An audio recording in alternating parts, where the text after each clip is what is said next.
Hello বন্ধুরা, স্বাগতম সবাইকে।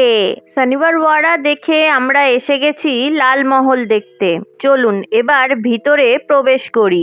এই লালমহল ভারতবর্ষের অন্যতম স্মরণীয় স্মৃতিস্তম্ভ। জুতো খুলে লালমহলে প্রবেশ করতে হয়।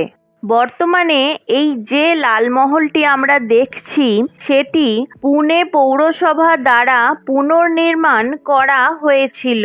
এই পুনর্নির্মাণের কাজ 1984 সালে শুরু হয়েছিল এবং 1988 সালে শেষ হয়েছিল। ইতিহাসের পাতা বলছে সপ্তদশ শতাব্দীর শেষের দিকে কিছু লোক লালমহল ধ্বংস করেছিল। পরে শনিবারওয়াড়া নির্মাণের সময় সৌভাগ্যবশত লালমহলের কিছু মাটি ও পাথর পাওয়া গিয়েছিল। বলা যেতে পারে পূর্বে যে জায়গায় লালমহল ছিল আজ সেখানেই লালমহলের পুনর্নির্মাণ হয়েছে। অতীতের সেই লালমহলেই নিজের শৈশব কাটিয়েছিলেন মারাঠা সাম্রাজ্যের প্রতিষ্ঠাতা শিবাজি মহারাজ। 1630 সালে শাহজির কাছে যথাযথ অনুমতি পেয়ে দাদোজি কোন্দাদেও পূর্বের লালমহল তৈরি করিয়েছিলেন।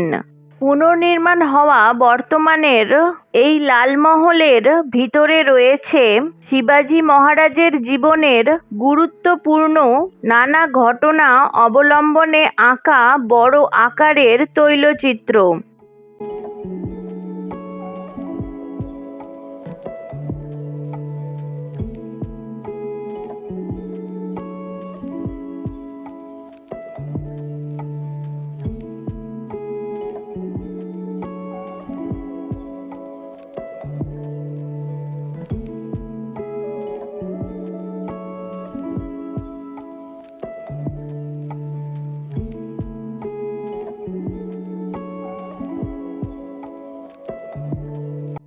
শিবাজি মহারাজের মাতা জিজাবাইয়ের আবক্ষ মূর্তি রয়েছে এই লালমহলের ভিতরে। 1645 সালে তোরনা দুর্গ দখল করার আগে পর্যন্ত মা জিজাবাইয়ের সাথে পূর্বের লালমহলেই থাকতেন শিবাজি মহারাজ এবং 1640 সালে পূর্বের লালমহলেই শিবাজি মহারাজের বিবাহ হয়েছিল তার প্রথম স্ত্রী সাঁইবাইয়ের সাথে।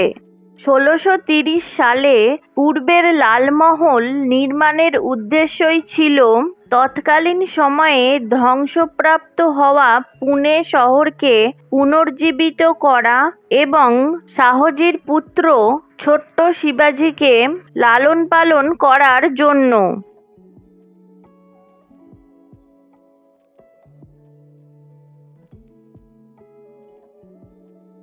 লালমহল ঘোরা শেষ, চলুন এবার বাইরে যাই। আমরা এসে গেছি লালমহলের বাইরে। এবার আমরা অটোতে চেপে পড়েছি, যাচ্ছি হোটেলের দিকে। শনিবারওয়াড়ার পাশ দিয়েই অটো চলেছে।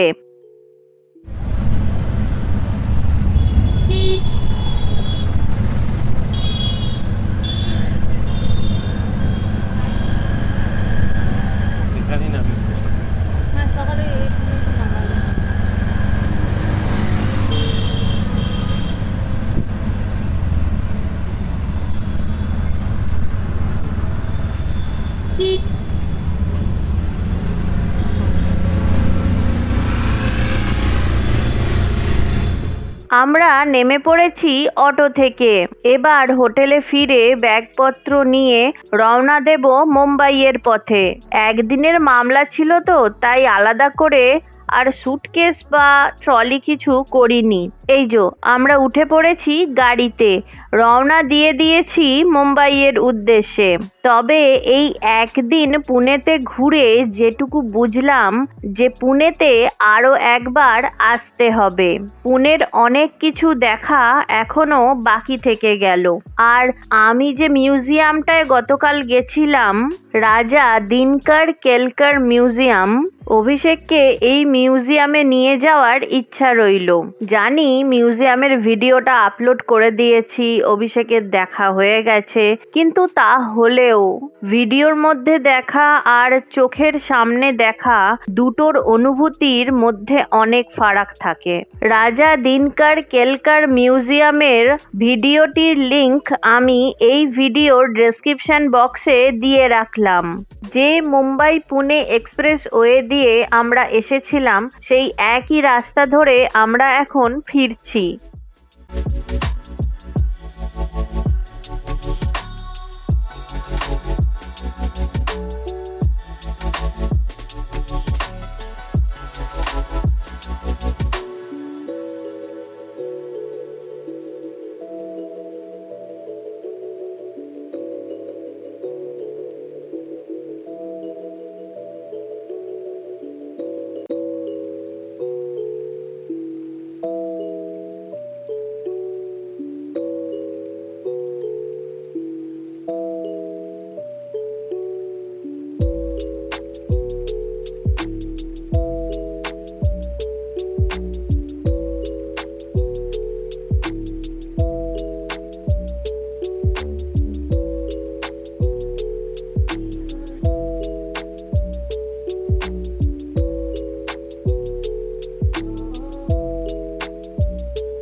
It helps the speaker lead his audience into the scene he described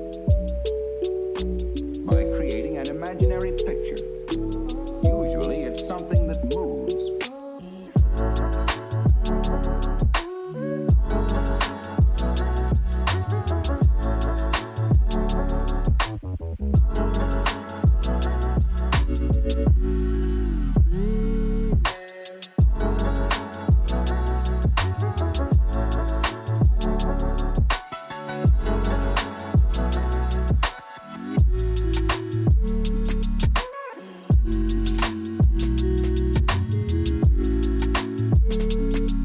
Calico.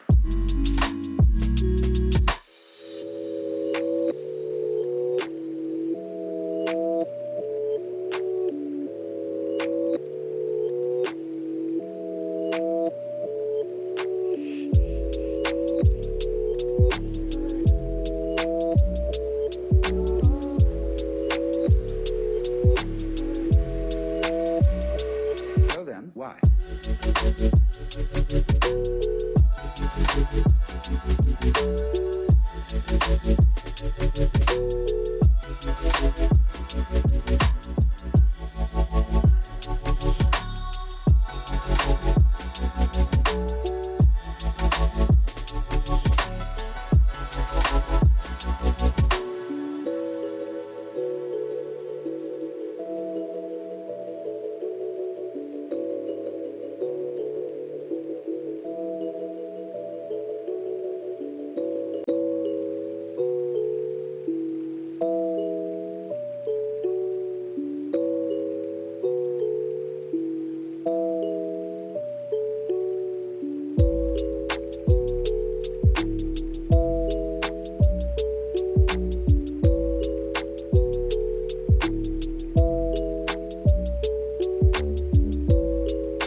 আমরা যত মুম্বাইয়ের দিকে এগুচ্ছি আকাশ তত কাব্যিক ও মেঘময় হয়ে উঠছে। এই ভিডিওটা এখানেই শেষ করছি। দেখা হচ্ছে পরের ভিডিওতে খুব তাড়াতাড়ি। Please like, comment and subscribe.